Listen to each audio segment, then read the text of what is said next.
tao yung maatag. Kesa sa overpass. Kaya po nabilib po ako dun sa verse na to kasi mas pinili ng Panginoon na patagin po yung daan para sa atin kaysa gumawa ng tulay. Kasi alam niya mas mahihirapan pa tayo kung tulay pa yan. Nakatawirin po natin. Yung disposition po natin sa buhay na parang hindi po tayo ganun na sumusuko. Masaya pa rin po tayong ginagawa yung mga trabaho natin. Magtataka po sila na bakit ganito yung tao na to? Bakit sa dinami-dami ng problema niya, masaya pa rin at nagagawa pa rin po niya na magbahagi sa iba, nagagawa pa rin po niya na maging masaya sa mga araw-araw niya. At magtataka po sila, at yun po yung chance po natin na baka magtanong po sila, anong sekreto ba? Sa dinami-dami ng problema mo ay nakagawa mo pang tumawa, masaya ka pa rin at nakakatulog ka. Doon po natin pwedeng sabihin, nasa akin kasi ang Panginoon. Amen. Po sa kanila, sabihin po sa kanila, kung hindi ko po nakilala yung Panginoon, yung mga pagsubok po na nararanasan ko ngayon, sa kalusugan, sa kung ano man pong aspeto, siguro po matagal na akong sumuko kung wala po yung Panginoon sa akin. Amen. Pero may timing po yung Panginoon na binigay niya sa akin po nung alam niya po na nakakilala na ako sa Kanya. Kasi alam niya na yung pagsubok po na to magiging testimony ko po sa iba. Amen. Na kapag po may ibang tao na dumadaan sa ganung kahirapan, mababahagi ko po sa kanila kung ano pong nararamdaman ko. Yun po yung parang nagkaroon po ng dahilan lahat po ng pagsubok po dahil sa kanila. Na kung hindi ko po nakilala ang Panginoon, yung pagsubok na to, katulad po ng iba, hindi po namin alam kung paano po pagdaanan yung mga yan. Dahil po sa Kanya, alam ko na i-relate ko lang po sa iba. Nangyari po na matulungan ko po sila na kahit pa paano po maging panatag din po sa Panginoon. Kasi hindi po natin kaya na mag-isa eh. Hindi po talaga natin kaya. 7 tribo po yung kalaban nila at parang hindi po nila alam, Panginoon, paano po namin tatalunin itong mga to eh. Mas malakas po sila, kumbaga, mas pinaghandaan po nila. Ang dami po ng kalaban. Pero sabi po dun sa verses, sabi niya, sinugo ko ang malalaking putakti sa unahan ninyo. Kamukha po nung sa unang binasa po natin na ang Panginoon nagpauna at tinatag po yung daan natin. Dito din po, bago po sinugod ng Israelita yung 7 tribo, nagpauna na po siya ng maliliit na putakti para mapataboy po yung mga 7 tribo po. Sa mga buhay po natin, ganun din po. Kung tutuusin niya po, ano ba yung mas maisip po natin gagawing paraan ng Panginoon? Magsusugo po siya ng Navy, ng militar po para labanan po yun. Pero hindi. Ang sinugo po niya, maliliit lang po na insekto. Ang mga paraan po ng Panginoon, hindi po natin mawawari kahit Amen. Kahit pilitin ko pong isipin minsan, paano ko solusyonin ang isang problema. Minsan hindi po talaga kaya eh. Ang Panginoon, hindi conventional po ang Panginoon. Imagine niyo po, imbes na militar po or malalakas na soldiers ang pinadala po niya, maliit na insekto yung pinadala niya at yun po yung ginamit niya. Yun po ay parang sign po na pinapakita ng Panginoon na soberanya po siya sa atin. Lahat po ng ways niya, hindi po natin kailangan intindihin. Diba? Minsan po, may kagandahan po sa hindi po natin talaga maunawaan lahat. Basta ibigay niyo po sa Kanya. Kasi ang sa Panginoon po, hindi po para sa tao talaga eh. Ang pangunawa po na nasa Panginoon, hindi po talaga para sa tao. Sa Kanya lang po talaga yun. At wala po tayong dapat ireklamo kahit anong mangyari man. Siya po ang bahala. Amen. Mula po nung pinanganak tayo hanggang sa katapusan po, nakaplano na po yan para sa Kanya. Kaya talagang, wag mo lang, minsan pa nasa-stress tayo sa mga bagay na pilit po natin hinahanapan ng solusyon. Yung mga stresses po natin na sinabi ko kanina. Sabi ko po sa sarili ko, i-let go ko na po sa Kanya. Isuko ko na po sa Kanya. Amen. Kasi kahit anong pilit ko po, hindi ko po maisip kung anong tamang solusyon. Pero nung pong sinuko sa Kanya, nakatulog po ako mahimbing. At unti-unti po, hindi ko alam, gumagamit po siya ng mga maliliit na insekta sa buhay ko na sila po pala, unti-unti nawawala po yung mga problema. Amen. Panginoon, thank you. Hindi ko alam na, akala ko po, yung problema na to, ilang taon ko pong pagdurusahan ng mag-isa. Pero hindi, kinabukasan lang po parang, thank you Lord, masaya po ako kinabukasan. Pagising ko kinabukasan, iba na po yung mood ko. At may mga tao po kayo na pinadala sa akin. Na-experience ko po yan nung may isang beses po na may iniisip po akong, may iniinda po akong sakit. At umiiyak na po ako sa gabi kasi hindi po ako makatulog. Tapos nagdasal po ako sa Kanya na, Lord, sana bigyan mo akong comfort niya yung gabi po na yun. Bago ko po, kumatok po yung nanay ko sa pinto, tapos sabi niya may pagkain sa labas. Pinagluto po niya ako. So ibig sabihin, habang nagdarasal pa po ako or bago pa man po ako nagdasal, nagpe-prepare na po yung mami ko. Ang Panginoon ganun po sa atin. Bago pa natin hingin, bago pa tayo magdasal sa Kanya, anak, nandito na yung sagot. Kailangan lang po nating lumapit sa Kanya at maniwala po sa Kanya. No, kaya po sabi ko, Lord, ang bait mo. Bago ko man po matapos yung pinagdarasal ko, nakahanda na po pala yung pagkain sa labas. Kailangan ko lang tumayo, lumabas, puntahan po yung mama. Na parang sa dinami-dami po ng feeling ko nga po minsan sabi ko, Lord, sa dami po kaya na nagdarasal sa inyo, maririnig niyo po yung prayers ko. Makapangyarihan ng Panginoon. Nasa atin po siyang lahat, di ba? Ang sabi po nung sa isang Bible study po natin, nananahan po sa atin yung banal na Espiritu. Yun po yung paraan niya na para lahat po tayo may connection sa Kanya. Amen. Di ba po yung banal na Espiritu po na sinabi po ni Brother Danny. So sabi po niya, walang na parang natural na paraan para yung mga problema po natin maparaanan. Pero minsan parang milagro po na nawawala dahil po sa Panginoon po. Kung isipin po natin ako nga po simpleng sa school lang po, may mga times po na feeling ko yung exam ko po hindi ko maipapasa or baka ito babagsak po ako sa subject na to. Pero ngayon po, nakakwento ko na lang yan, pinagtatawanan na lang po kasi nadala na po niya ako dun sa nakatapos po ako ng pag-aaral. Ngayon, nakapasa po ako nung sa licensure exam ko po. Pero kung nung time po na nahihirapan po ako, naisip ko, Lord, baka hindi ko man po malampasan to eh. Pero kung saan niya po ako dinala ngayon, parang, Lord, ang layo na kung saan mo po ako dinala ngayon. Napakalayo na rin po. Kaya, naniniwala po ako basta pag sinishare ko po ito sa mga tao na masaya po akong sinishare kasi alam ko na may mga pagkakataon po na feeling po natin baka hindi na po tayo makalampas pa or baka ito na yung last na problema na ikakamatay ko na lang po. Pasensya po sa term, pero may mga ganun po tayo minsan. Pero hindi po. Every day po na ginigising ka, binabangon ka ng Panginoon. Ibig sabihin, siya hindi po sumusuko sa atin. Ba't ako susuko sa sarili ko? Diba na kung ang Panginoon nga, ginising ako kinabukasan. Ibig sabihin, hindi po siya tapos para sa akin. Amen. So hindi ko pwede sukuan ng sarili ko. Ngayon po, yung pong lupain ng yung sa 7 tribo po, yung 2,000 po, yung lupain po na yon nakadestino para sa mga Israelita.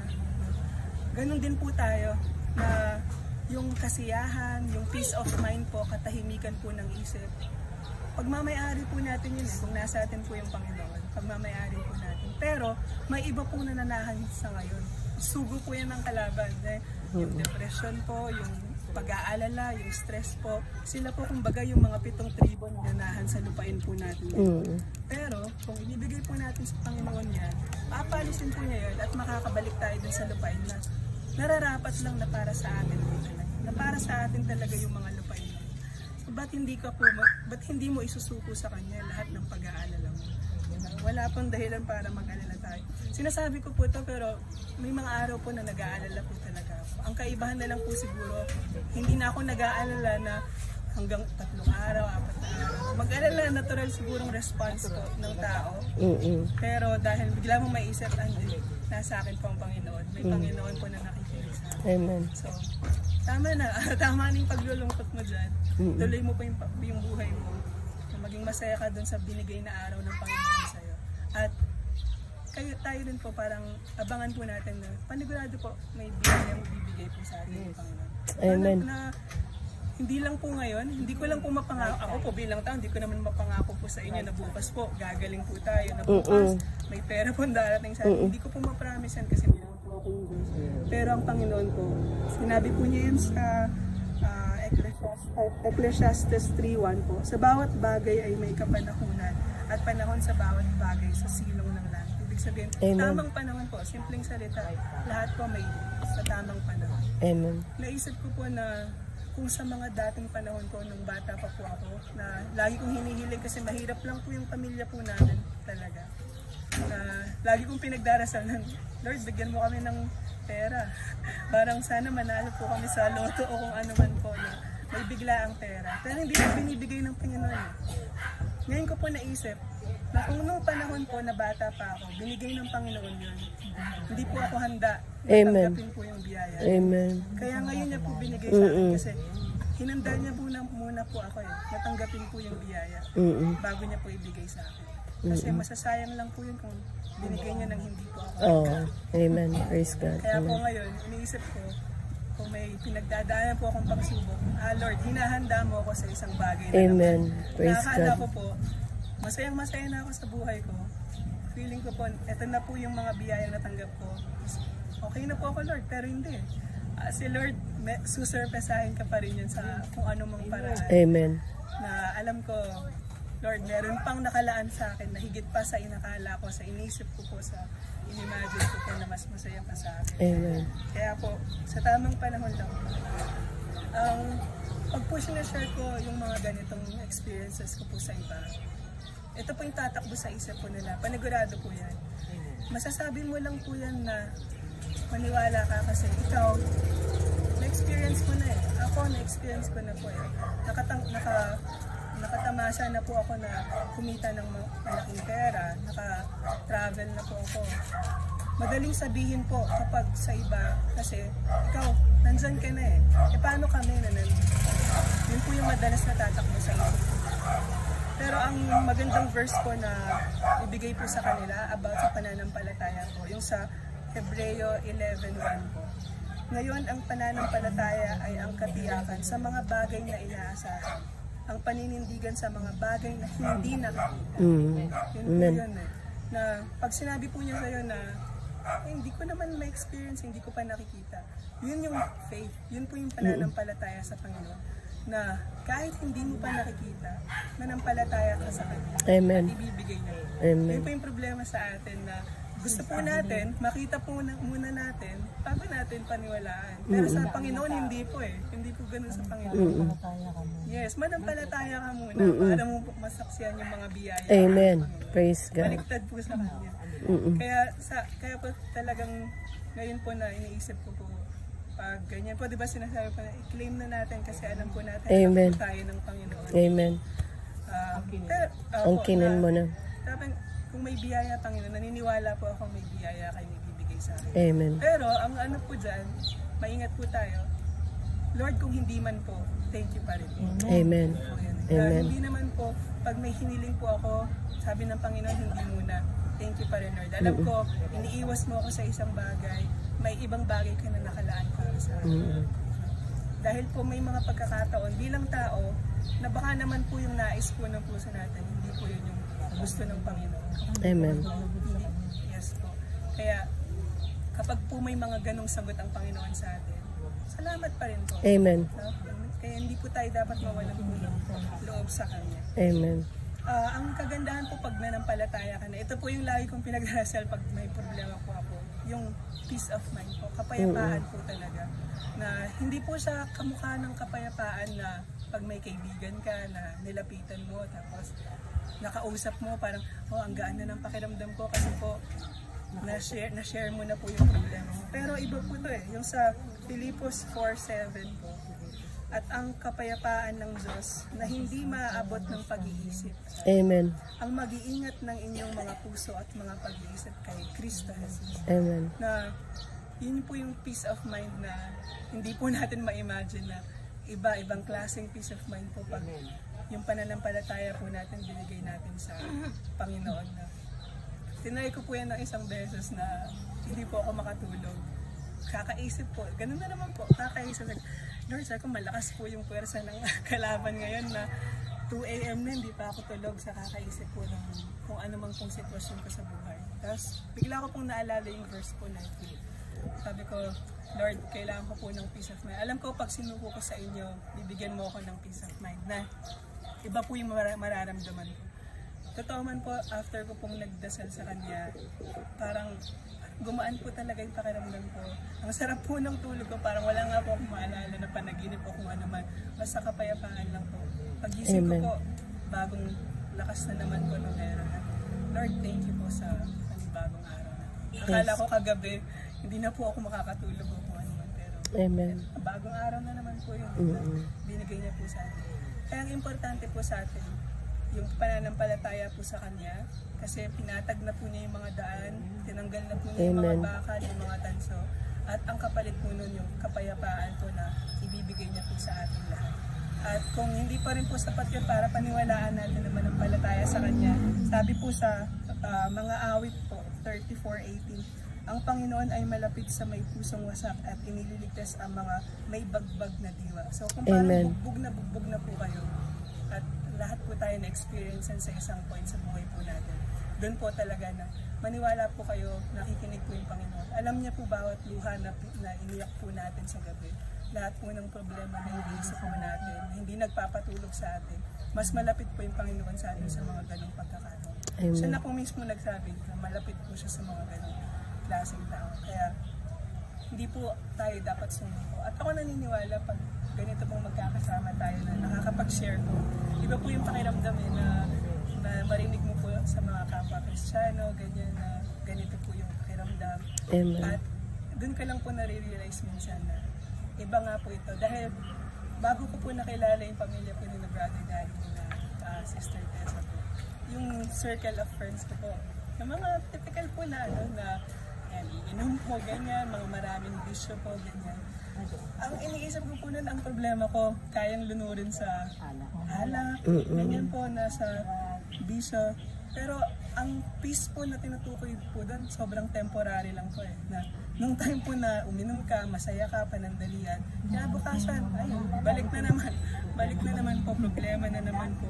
Di ba po, iba. Pero nung nakilala ko po sila, mas iba na po yung pananaw ko na alam ko, thank you Lord kasi ito po yung panalangin na sinabi ko po sa inyo, bigyan niyo ako peace of mind. At yung pong sagot niya is, nila-line up niya po yung mga tao na ipapakilala niya po sa na alam ko sa kung anumang paraan po, pagbibigay siya ng milagro sa akin, unti-unti makikilala ko po siya. At pag nakilala mo na po siya at na-experience mo na po yun, hindi na po, ayaw mo nang bumalik sa dati. Praise Kasi God. mo talagang, alam mo kung gaano kasaya po na nasa Panginoon ka na ngayon. Na wala, meron pa pong verse na yung walang sandata, yung na binuo pa laban sa'yo. Di ba po? Pag nasa Panginoon ka, yun lang naman po yun. Na huwag po natin kalimutan na ibigay po natin yung tiwala sa Kanya, na isuko po natin sa Kanya lahat. No? Para po yung daddy, yung father talaga. Pagpagod ka na, sandal mo na lang sa Kanya. No, na pagpagod ka na po. Yun lang din po yung pwede natin gawin. Ang mga tao, temporary, physically, wala naman po. Kunwari, gusto ko man pong tumakbo sa kanila, pag minsan po may inaalala ko, malayo po.